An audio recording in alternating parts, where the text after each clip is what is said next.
বাংলাদেশে শুধু নির্বাচন দিয়ে এদেশের গণতন্ত্রকে সুরক্ষা দেওয়া সম্ভব নয়।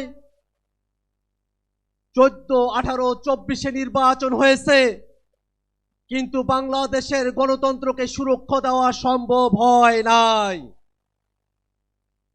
এদেশের গণতন্ত্রকে সুরক্ষা দিতে হলে নির্বাচনের পূর্বেই মৌলিক সংস্কার বাস্তবায়ন করতে হবে।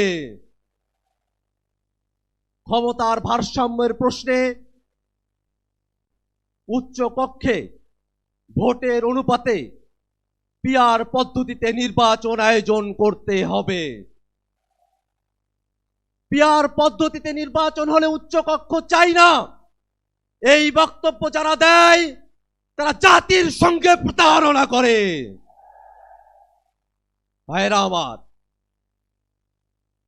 এই বাংলাদেশের মানুষেরা দীর্ঘ সময় ধরে জেল, জুলুম, রিমান্ড, গুম, খুন, ক্রসফায়ার, আয়নাঘর, গণহত্যা, মানবতা বিরোধী অপরাধের মধ্য দিয়ে আমাদেরকে জীবন অতিবাহিত করতে হয়েছে।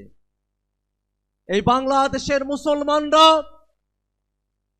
তারা সংখ্যায় বেশি হলেও অধিকার এবং মর্যাদার প্রশ্নে অপরায়ণ করে তাদেরকে সংখ্যা লঘুর থেকেও ছোট করে রাখা হয়েছে। ইসলাম পালনের ন্যূনতম অধিকার বাংলার মানুষকে তারা দিতে চায় নাই। আমরা স্পষ্ট করে বলি, এই বাংলাদেশে ধর্ম পালনের কারণে কোন মানুষের প্রতি আর কোন জুলুম আমরা হতে দেব না। এদেশের মুসলমান, হিন্দু, বৌদ্ধ, খ্রিস্টান সকল ধর্মের মানুষ সকলে শান্তিতে বসবাস করবে। জুলাই অভ্যুত্থানে এটাই আমাদের প্রত্যাশা। ভাইরা আমার, এই বাংলাদেশের মানুষের উপরে আওয়ামী লীগ এবং তার দোসরেরা যে গণহত্যা এবং মানবতা বিরোধী অপরাধ সংগঠিত করেছে, সেটাকে যদি বিচারের আওতায় না নিয়ে আসা হয়, 24 শহীদদের সঙ্গে বেঈমানি করা হবে।